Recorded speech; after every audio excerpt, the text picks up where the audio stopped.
Hello, my name's David Seaman, and this is the Three Lions podcast.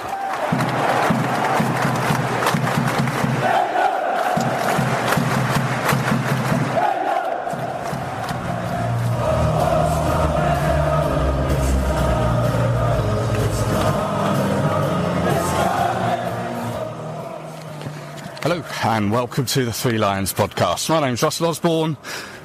And his daughter, Ellie. This, as you know, is an independent England football supporters podcast. So here we are. It's, what are we, Tuesday. It's just gone 8:30 in the morning. It's Tuesday, the following Tuesday, after the Lionesses have won the European Championships for the second time. We are on our way to London to hopefully see the victory parade. As I say, it's 9:25 in the morning. Me and Ellie are making our way to the Mall and Buckingham Palace. Hopefully we'll get a chance to see the girls and the trophy in front of everyone. And hopefully coming up on this episode, I'll be speaking with Nick Jones, who was out there in Basel, who saw the game, who saw that trophy lift live. So stay with us, we'll see what we can see. So here we are, we've made it to the Mall, we've made it to Buckingham Palace. It is 10:10 in the morning. Buckingham Palace is to our right, the Mall is to our left. We are, I reckon, about 150 metres from the Queen Victoria Monument, which is where the stage has been set up in front of it, and Buckingham Palace is the backdrop to that. Already there are a lot of people here. It's already, people have got their chairs out, people are sitting down waiting on their phones, playing cards. The Mall, as you look at it, has got all the flags out as you'd expect on a prestigious day. It's got the St George's Cross, the Union flags, all the bunting is out all the way up the Mall. Lots of people, loads of England shirts. As I say, it's packed already. It's a little bit overcast. It's a little bit clammy as well. We've got just under 2 hours to wait. Rock, paper, scissors, Ellie. So it's, what are we? 11:05, and the England band now are playing in front of Buckingham Palace. We're just trying to warm the crowd up at the moment. Lots of cameras going up and down the Mall at the moment, interviewing people.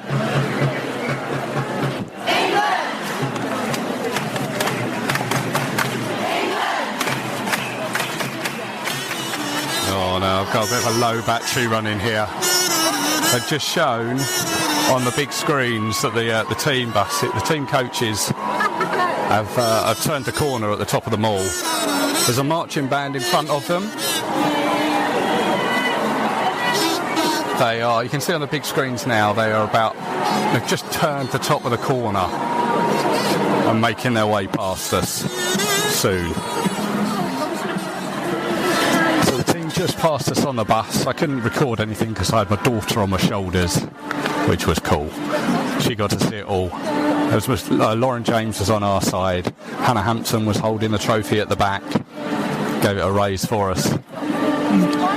But the buses have made their way to the front, and we're just waiting for them to get on the stage at the moment.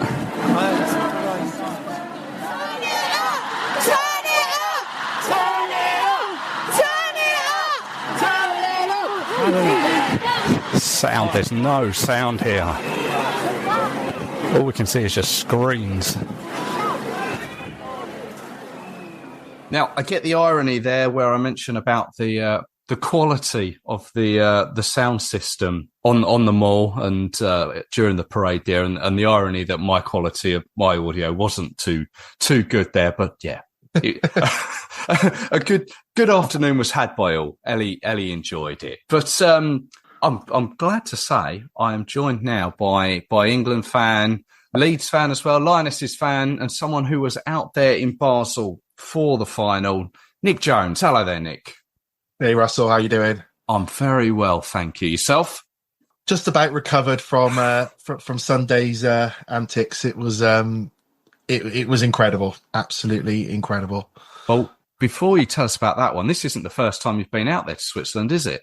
No, I did the England v Wales game a couple of weeks ago, the last group game. So did a short trip there out on the morning. Just to get acclimatized for the final, which I knew we were going to get to.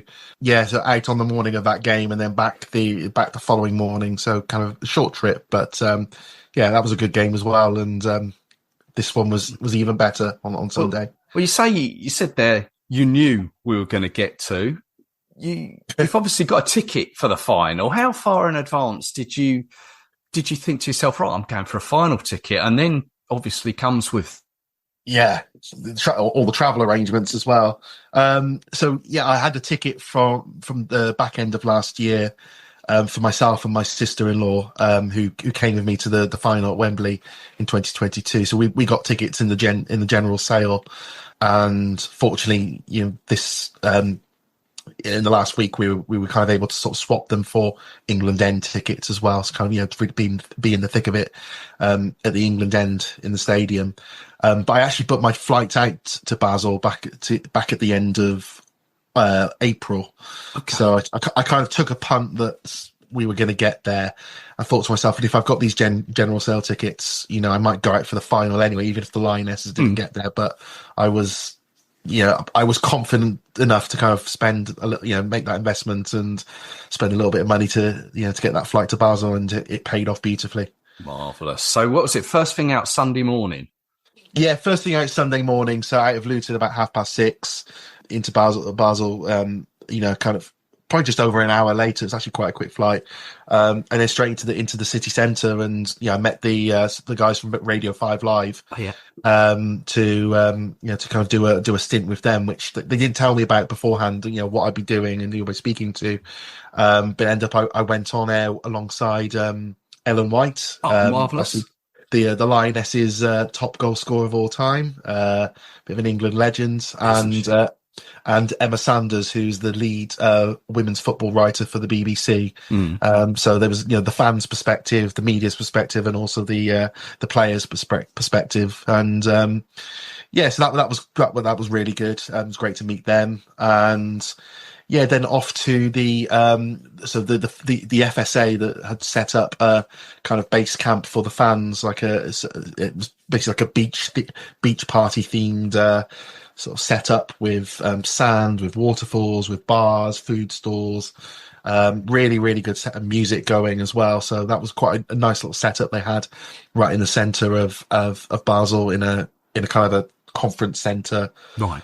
Outdoor in sort of like the atrium or the kind of the courtyard bit of it, this kind of conference centre. That was really well done. And it was from there that about 2:45 that the fan walk started to. Now we've heard about this fan walk, and it's apparently it varies in length, I think, doesn't it, for various games, depending on obviously where the stadium is and where the centre of the town is. It does indeed. So I did the fan walk at St Gallen for the Wales game, and it was probably about a quarter of a mile. So I think we were kind of done very, very, very quickly. Quarter of a mile to a half a mile, if I'm being generous. This one was 3 miles. 3 miles in quite warm conditions, and then partway through the heavens opened, and it started raining as well. So to quickly get the jackets out. But it was actually really fun. My sister-in-law and I got some cans on just before the start, so we kind of that kept us hydrated on the journey. And it was lovely to see the Swiss people as well. They were kind of leaning out of their windows, coming out of their houses to cheer us on. We kind of thanked them back, obviously, because they Switzerland, I think, have put on a fantastic tournament. So it was nice to give them some thanks back, and to shake some hands. Just really nice. Lots of singing. The England band were there as well, playing tunes as well. And it was just a really nice experience. And the three miles went rather quickly. No, you got your steps in, put it that way. You got your steps in, and then I got to the stadium, and there, kind of in front of me, I just happened to see Serena Wiegmann's daughters. So I recognised them from media photos, and I just said, "Oh, you're Serena's daughters, aren't you?" And they're like, "Yeah." So I said, "Do you mind if I get a photo with you guys?" And they said, "Yeah, no, not at all." So yeah, met them just outside the stadium. I think they were kind of waiting for the fan walk to kind of to appear. Yeah. And then got inside the stadium, and a 2-hour-ish wait for the game. Yeah, I mean, as a stadium, I've been there a couple of times before, and I know it is a fair trek out of the centre of the city. From my memory, it's a stadium that's got like a shopping centre sort of underneath it. Is that? Am I thinking of the right place? Yeah, you're absolutely right. It has. It's got a shopping centre kind of underneath it, and one of the ends, you can see, you probably see it from the coverage. There's like a big, do you want to call it kind of skyscraper that kind of overlooks it? Tower, yeah. Glass pointed tower that overlooks it. So, we saw some people on there on the balcony who see they had some great views for the final. But yes, I mean, it's not the biggest stadium. I think it's I think it's 34,000 there on Sunday. I think it holds a little bit more. So there might have been some, I doubt it was segregation or some reason. Just general restrictions. General restrictions. But the atmosphere was fantastic. It was a nice little stadium. Yeah. So it was just great to be there and sort of soak up that atmosphere. Before the game. What was your feelings before the game? Because obviously we've seen Lionesses go through the tournament. Obviously lost the first game, beat the Dutch, beat the Welsh.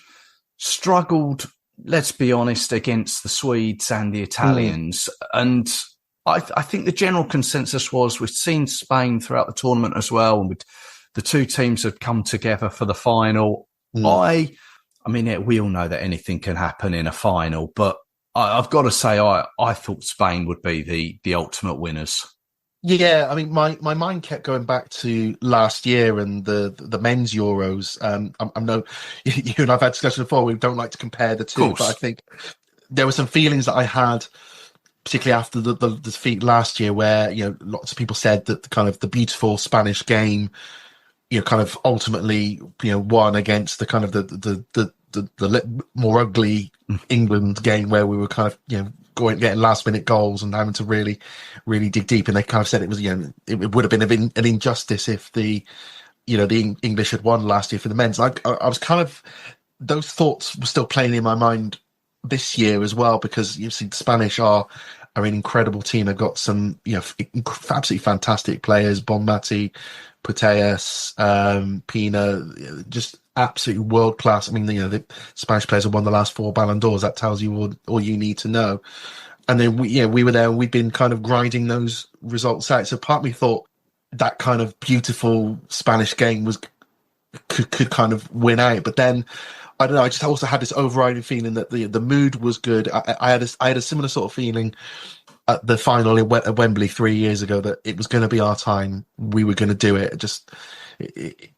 I can't fully explain it. I just kind of thought that was going to happen, and I felt the same thing again. And as we kind of got into the match, like first sort of 2-3 minutes in, and we were going for it in the first 2 to 3 minutes, I just thought, I think we're up for this. I think we're gonna do it. Didn't know or expect it was going to go to penalties like the way it did, but I thought we would get a result somehow. Yeah, well, Serena obviously decided to bring in Lauren James, who had picked up an injury in the previous game. And I must admit, when I saw the lineup, I thought, is this going to be a risk? How long is she going to last? How bad is this injury? And I think did Spain score before she came off? I think. Yeah, they did. I mean, I looked at the starting lineup and I thought the bigger. I wasn't as concerned about James, because I kind of thought Serena knows what she's doing. She's put James in for a reason, so therefore, kind of in Serena we trust. And I think that even more now, 2 days later on. I think my concern was probably more about Esme Morgan dropping out and Carter coming in, simply because I thought Esme Morgan had a fantastic game for the most part against the Italians, and is she going to, Carter coming back in, is that going to disrupt a few things? And obviously Carter, God bless her, has been through a lot in the last, week or so, particularly off the back of that Sweden game. But I mean, it turns out I didn't have to be concerned about that, because I think Jessica Carter put an absolute shift in, and absolutely. But particularly in that first half an hour, 40 minutes, I was just there looking at James, and she was kind of getting passes wrong. She just didn't look right, and just felt that she had to come off. Something wasn't quite clicking. Something wasn't quite there. Yeah. So Spain scored in the first half. Went in 1-0 up. Was this at the end you were at? No, it was at the other end. So that the Spanish scored at the Spanish end. Actually, both the goals in the 90 minutes were at the same end, the Spanish end. So, but fortunately, our end did get the penalties later on. We'll come to that. Yeah. When that Spain won in, what was the feeling around you?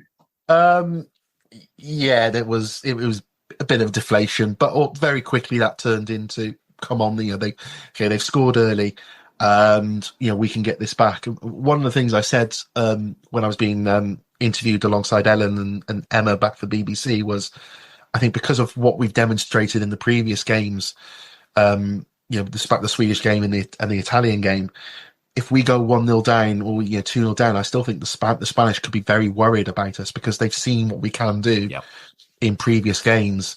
Therefore, they're not going to be relaxing at all. They're going to be thinking, what have we unleashed? What have we unleashed here on the English? And we were right about that. Obviously, we got into early in the second half, and we were able to come back through a fantastic goal from Alessia. Yeah, I mean, that goal came via the cross from Chloe Kelly, who'd come on as the substitute for Lauren James, I believe.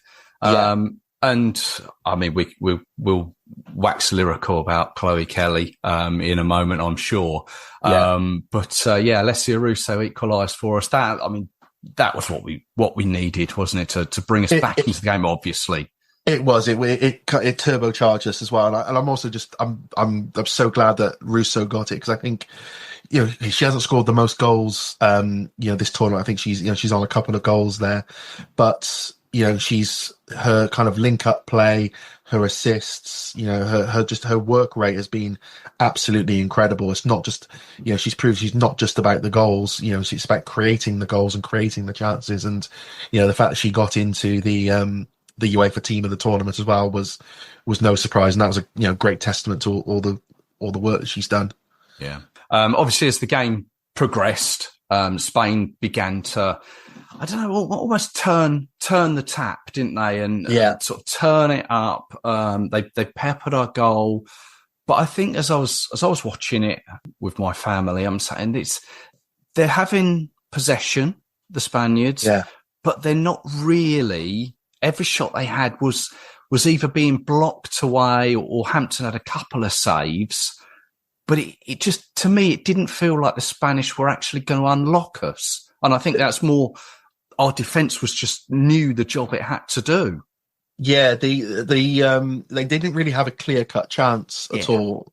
And over the course of the rest of the 90 minutes, and also kind of extra time as well, my feelings were shifting. Whenever I saw at the early part after the Russo goal, when you kind of had those waves of Spanish attacks, it was kind of, heart in your mouth time. Oh God, what's going to happen here?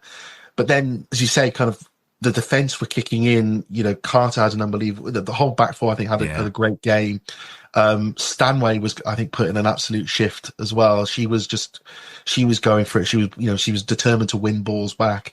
I think gradually, the more I saw of those waves kind of going through the rest of the 90 minutes, then into extra time, I've got a little bit more relaxed. I just thought, our defence have got this covered. The defence in the midfield, they're dealing with it. It's not going to happen. Not today. Yeah. Mopped it all up. Yeah, and and that's. I think the only way we were going to win it on that basis then was kind of by forcing that draw and taking them to penalties. But they did an absolutely fantastic job, and I think it was a truly a team performance. Yeah. I mean, so we'd already experienced extra time. Sweden had taken us to extra time. Italy had taken us to extra time.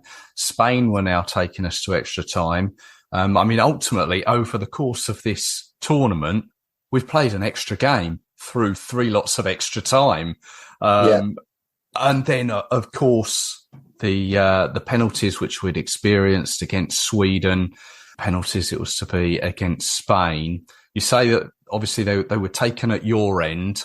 When the cameras bring together the 2 captains, they toss the coin for the ends. They toss the coin to see who goes first. I mean, you can immediately hear when the referee points to that end, the England cheer that went up. And we had that as well, and it's just that there is a sort of that first hit of elation and a bit of relief as well that you're going to have hopefully some form of advantage going into penalties. And it looks like I think she won both tosses, did Leah Williamson. So we got she got to decide what end, also what position we were going to take penalties in as well. So that was a kind of a good start, and maybe a little bit of a psychological advantage there. Well, the first penalty was quite interesting because it was one that I had to. I mean, I don't want to blow my own trumpet, but as soon as Beth Mead slipped over after scoring a goal, I've said to my family, she's going to have to take this again. And they're all like, well, why is that? It's not something that happens too often, but when you get a double touch in a penalty shootout, you've got to take it again. Yeah. It was unfortunate, the fact that she's taken that, scored, and then the pressure really ramps up that she's got to take it again. Yeah, I mean, I didn't see the double, the double touch. I was just more focused on where the ball was going, and found it went in the net, and the cheers after that.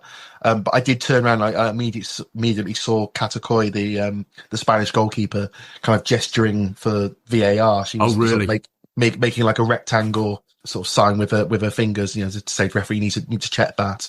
And from that point onwards, I was just there staring at the referee and Catacoy and thinking, no, okay, something's about to shift here, something's about to change. And ultimately, it was the right decision. Following the laws of the game, it was the right decision. Yeah, no, I haven't got the list of the penalty takers to hand as it happens, but obviously, I'll help you. Go on, run me through them. Yes, obviously, Beth Mead, obviously missed her retake, so that was a little bit deflating. But then I think it was Aguero for Spain who then stepped up and scored hers. I think she put hers kind of straight down the middle. So obviously, on equal penalties taken, we're 1 down at that point.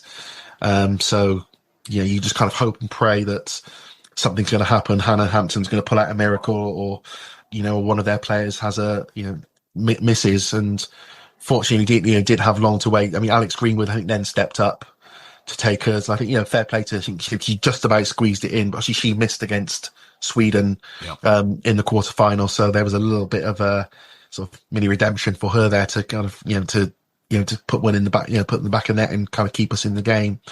And then after that, it was Mariona Caldente, who I can remember distinctly. My sister-in-law, who was with me for the game, she was there saying, she always scores penalties. She always scores. Now, I remember this one, actually, now you say, because she took a really slow run-up.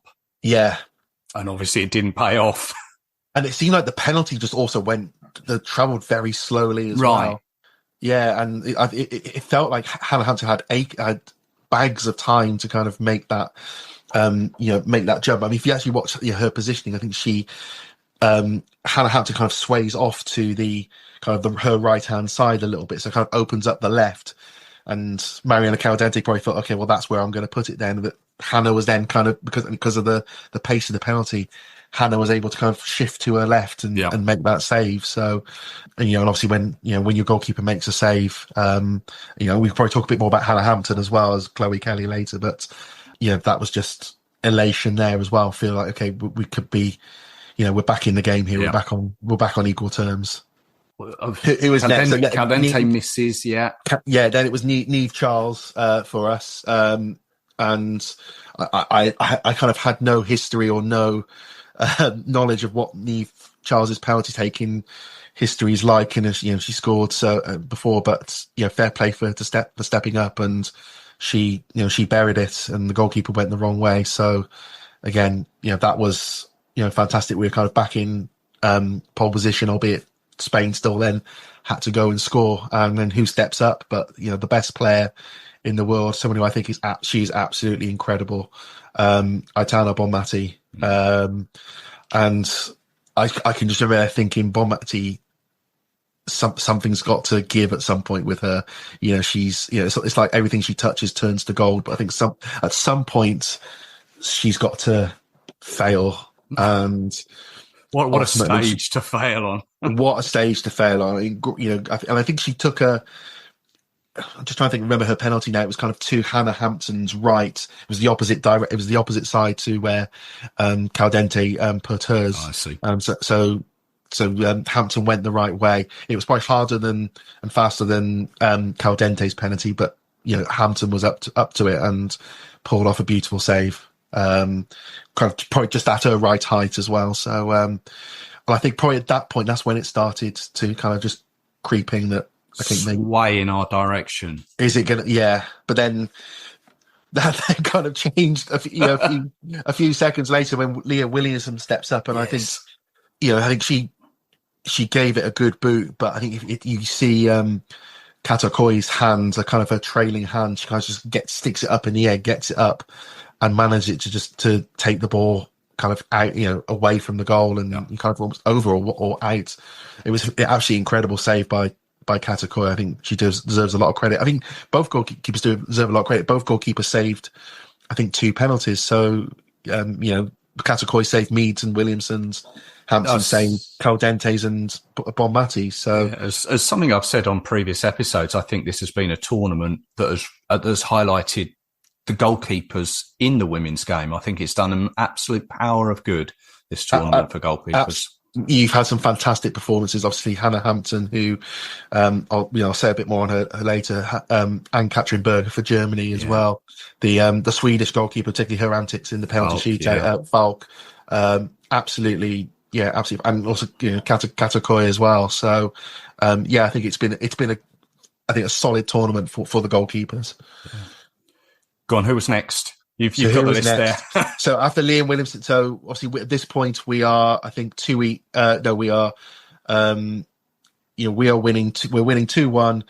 We've missed off our first penalty, so then you kind of then got the leveler penalty from Salma Paraguayo, to try and equalise, to try and level things up, and she ends up hooking it wide to Hannah Hampton's left, and Hannah, went the right direction. It was quite a hard penalty. If Paraguayo had kind of put it a couple of more inches a little bit further in, then I think it probably would have just about beaten Hannah Hampton. I think she went exactly the right way, but I think there would have been so much pace on it. I think it would have just crept in, but fortunately it went wide.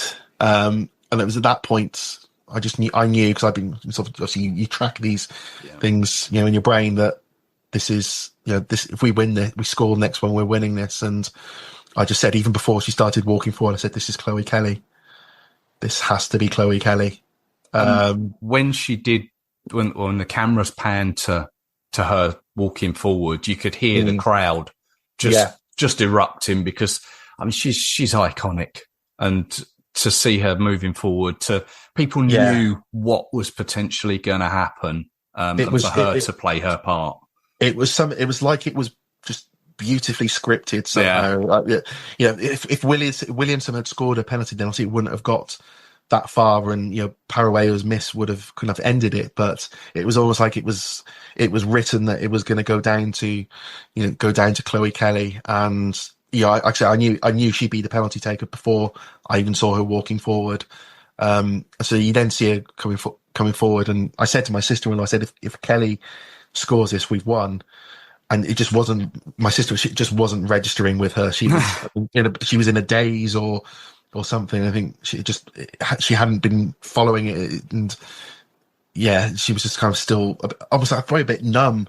But then we saw Kelly step up, and she's got that trademark kind of hop that she does before she before she then goes forward to take the penalty. So and then the rest is history, as they say. It was absolute pandemonium. I don't think I've gone that crazy before. But probably the closest I was for the men's last year at the Euros, the semi-final, Ollie Watkins goal.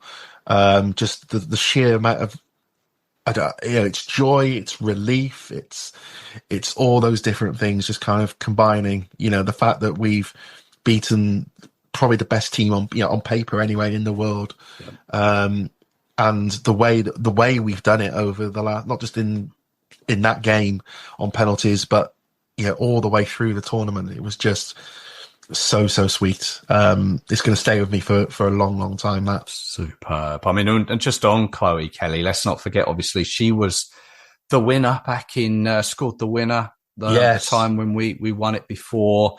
I've just come from the parade in London where she was interviewed on stage. On one of the things that she said, she's just stood there with the microphone in hand and said to the crowd, "Pressure? What pressure?" Yeah, and then I think she said afterwards, when she was interviewed, that she goes, "I don't miss penalties twice." So I mean, just that level of confidence and coolness that she's got. I mean, the Chloe Kelly story over the last year is remarkable. It is, yeah. I mean, so earlier on this year, also she was frozen out of Man City. She kind of had to try and force a move away, and she got her loan deal at Arsenal. Wins, put in some great performances there. Wins the Women's Champions League with them there, and then gets before the tournament gets a permanent deal there. And then this tournament as well. I mean, 2022. If you kind of think, saying when sort of Chloe Kelly in 2022, kind of what did she do? Everyone will kind of say, "Oh, the winning goal in the final." Yeah. I don't think people kind of can think about anything else that she did in that tournament. It's all about that final goal. But if you look at what she did in this tournament, it wasn't just about the winning penalty in this match, or the winning penalty, or the rebound, I should say, in the Italy game. It was also about all the assists that she created. Both assists, 2 assists in the Sweden game, the assist for Russo for the equaliser in the final, and just the energy she brought whenever she came on. So I think it was she's going to be remembered at this tournament for a lot more than just kind of one goal than she was 3 years ago. And she was also in the team of the tournament, which again is it's unsurprising. I think she's proven that she's an absolutely world-class player. Absolutely. And also just to mention, it was quite a heartfelt message she put on social media about being frozen out from Manchester City. So she's been through some real heartache, and come out, smelling of roses, come out on top, cream on the top. She's people are already saying now she's sports personality of the year. Yeah, well, we'll see about that. But I mean, you've got to be thrilled for her, and especially Absolutely. I think the start of the year she had, that message she put on her Instagram about how it was impacting her mental health, and I think people at Man City were kind of briefing against her, and to the media, and she was saying, I think ultimately she just wanted to be happy again, and look at 6 months later, she's got an extra 2 medals in her collection, the Champions League medal and another European Championship medal. She's got a permanent move to Arsenal, team clearly who are kind of valuing her and what she does. So, life couldn't be much better for Chloe Kelly at the moment. Yeah. Well, and life couldn't be much better as well for Hannah Hampton. We mentioned her, and let's talk about her, because that's frankly has been a turn of events for her. Yeah, and I think for Hannah Hampton, you've probably got to look back, not just in the last few months with Mary Earps retiring. I think you've probably got to look back 2 or 3 years. So obviously she was in the Euro 22 squad. She didn't play in the Euros 3 years ago. Obviously Mary Earps was our goalkeeper then. I think for a period of time she was dropped from the England setup. I think Serena made kind of some vague references to kind of she's got some personal issues to sort out, or she's got some issues to sort out. It was never revealed what those were, but okay, that's fine. That's for her. And she then made her way back into the England setup. Actually, the bit we probably need to talk about is how when she left Aston Villa in 2023, so they bought the current Dutch goalkeeper Van Domselaar, and she was kind of surplus to requirements at Aston Villa. She went to Chelsea on a free transfer where she was one of 5 goalkeepers. Right. At the time, and above her in the pecking order, you had Anne-Katrin Berger, who is the German goalkeeper, who's no longer there. You had the former Swedish goalkeeper Musovic, who was, I think, kind of the number 1, or at least maybe 1 or number 2 at the time. So she had to, she joined as one of 5 goalkeepers there, and she had to work her way to the top. And fortunately, Emma Hayes saw something about her, worked with her, and under kind of the last, I think, season of Emma Hayes, she kind of got towards that number 1 position for a good chunk of the games, and has continued that under the new manager Sonia Bonpasta. She's the Chelsea number 1 now, and she won the treble with them last season. Yeah, I was nervous about her going into the tournament, obviously with Mary Earps retiring, and is she going to be able to step up? But she's proven that. And in bucket loads, and it was really nice to hear in the England end on Sunday, the kind of the England's number 1, England's England number 1 chant as well for Hannah Hampton. So she's kind of won people's hearts. She's won those hearts and minds over now, and she is definitely our number 1. Absolutely, England's number 1 for many a game to come, and we've got to cast our mind for. Well, let's just quickly talk us through the trophy lift before we cast our mind forward to what's further down the road. Yeah, so we stayed behind for our travel plans were completely thrown out the window because we were due to get a train back kind of an hour after full the penalties. Yeah, and we realised that we're not going to make that, so we ended up kind of staying in Basel till about 3 a.m. and getting a coach back to Geneva instead, which is where we were due to fly back from. So we thought let's stay behind and take it in. So we watched the trophy lift, and again that was just elation mixed with that very surreal feeling of, have we actually done this? Given the adversity that we faced in this tournament, and the setbacks, we've come up smelling of roses here, and just again a very, very surreal experience. It's not often people get to say they've seen an England team lift a trophy, but you've done that twice. Well, the 5, I can at the finalissima. I can three times now. So. But can we make it a 4th? That's what we've got to ask ourselves. The World Cup in Brazil 2027 is what everyone's going to be talking about now. We're going to be going into that as favourites. I know it's obviously a long way off at the moment, but it's something we've got to consider. No, I think there is probably no better tournament prep for that World Cup than to win your European Championship. So we're in kind of a good position for that. Spain will come back though. We beat Spain on penalties. It's probably not going to take much for Spain to kind of sharpen up some of their finishing, lick their wounds. Lick their wounds, and then sort out their finishing, and they could be even more dangerous than they were on Sunday. I think you also have to consider as well a resurgent USA as well under Emma Hayes. Obviously, she got them to the gold medal at the Olympics last year. I think she's doing some fantastic things with them at the moment, and they've got some fantastic players who are coming through. So I think we're going to see a different, much more competitive USA side in 2027 than we did in 2023, where they were a bit of a damp squib there. So, but we're in the mix there, and I think all the right ingredients are there. We've got a fantastic manager who I will never doubt again.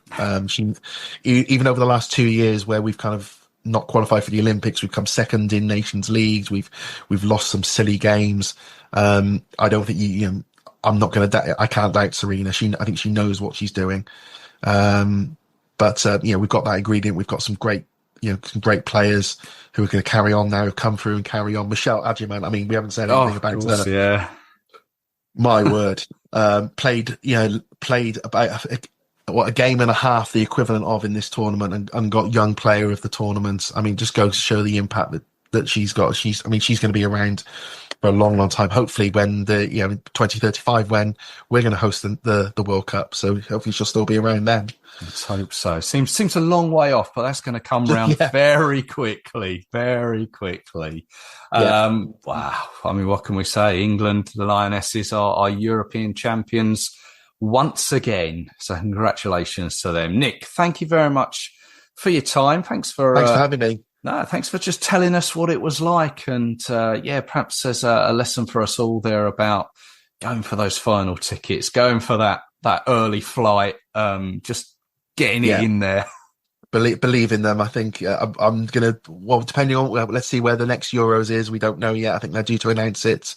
Is it either this year or later on this year or next year? But see you guys back there in 4 years' time, hopefully.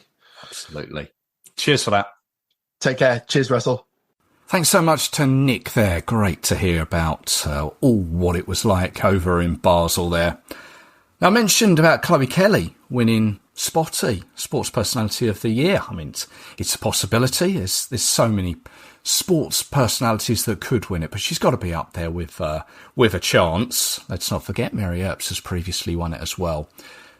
But there are so many accolades that all the Lionesses deserve, be it, I don't know, MBEs, CBEs, Damehoods. All will no doubt be announced in the New Year's honours or the King's birthday honours. These things aren't things that can just be announced as and when we would like them to be. No, we have to wait. King's birthday honours, they're announced in June. So who knows, come the New Year's honours, some of those players, all of those players and manager will hopefully be awarded what they deserve. But one thing I do think that needs to be addressed and can be addressed now is a statue. A statue of Captain Leah Williamson. A statue outside Wembley Stadium. It could be next to Bobby Moore. I think this is a no-brainer. 2 Euro wins as England's most successful captain. I think it's the least she deserves. And what's not to like about it? Is there an argument to not put a statue of Leah Williamson outside Wembley Stadium? I can't think of one personally. And you put it there, it's something that we as fans can all appreciate. Come on. What's that petition website called? And just sticking with the Lionesses, recently announced is a fixture for them. The Lionesses will be playing China Saturday the 29th of November at Wembley Stadium. Obviously tickets for that will be released in due course, although I think there are international dates before that. So I imagine there will be more announcements to come. Whether those games will be played at Wembley remains to be seen. But I think there will be 2 matches prior to that game against China in November. We'll have to wait and see. Right, let's leave this one there. Thank you very much once again to Nick for joining us. Well done, the Lionesses. Thank you very much for joining me. Hope you've enjoyed it. Don't forget you can follow the show on social media. Just search 3 Lions Podcast. Give it a like, give it a follow, give it a thumbs up, whatever takes your fancy. But I will be back very soon, once again, with some more England-related content. I hope you can join me for it. So until then, take care of yourselves. Cheers.